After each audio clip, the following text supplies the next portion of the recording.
Trump news at a glance. U.S. troops will be paid despite shutdown, President claims.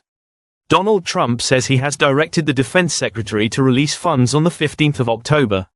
Key U.S. politics stories from the 11th of October at a glance. Donald Trump claimed he had found a way to pay U.S. military troops despite the federal government shutdown, saying he had instructed his Defense Secretary, Pete Hegseth, to release funds. Posting on his Truth Social platform, Trump wrote, "I am using my authority, as Commander-in-Chief, to direct our Secretary of War, Pete Hegseth, to use all available funds to get our troops paid on October 15th. The government shutdown began on the 1st of October and is the first since a 35-day closure that happened in December 2018 and extended into the new year during Trump's first presidential term. There were close calls but no shutdowns during Joe Biden's presidential term." Trump says military members will be paid despite shutdown. The U.S. president said he had identified the funds to make the payments to troops happen, adding, "I will not allow the Democrats to hold our military, and the entire security of our nation, hostage, with their dangerous government shutdown. The radical left Democrats should open the government." Trump and Egyptian president to chair Gaza Peace Summit.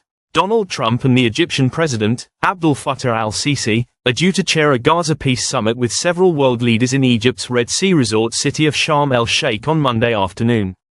The meeting will take place with the participation of leaders from more than 20 countries, the Egyptian presidency said.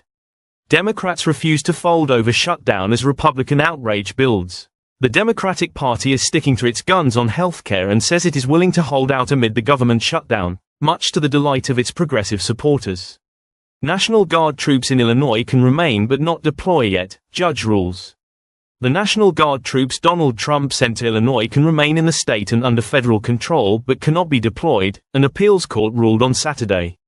The appeals court granted a pause in the case until it can hear further arguments. Trump wants to seem pro-worker, but actions suggest otherwise.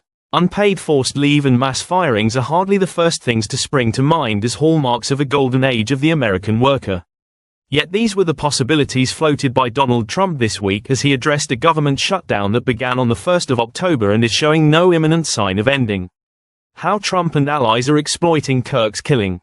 Donald Trump and MAGA allies have capitalized on the killing of right-wing influencer Charlie Kirk to expand attacks on liberal groups, donors, Democrats, and others by tarring many critics as the enemy within and radical left, in a move that legal scholars and historians call authoritarian and anti-democratic. What else happened today? U.S. envoys Steve Witkoff and Jared Kushner, along with Ivanka Trump, addressed a rally in Hostages Square in Tel Aviv. Witkoff said Israeli hostages held in Gaza were coming home. The French president, Emmanuel Macron, will travel to Egypt on Monday for talks on the peace plan presented by Donald Trump to end the war in Gaza, the Elysee Palace said.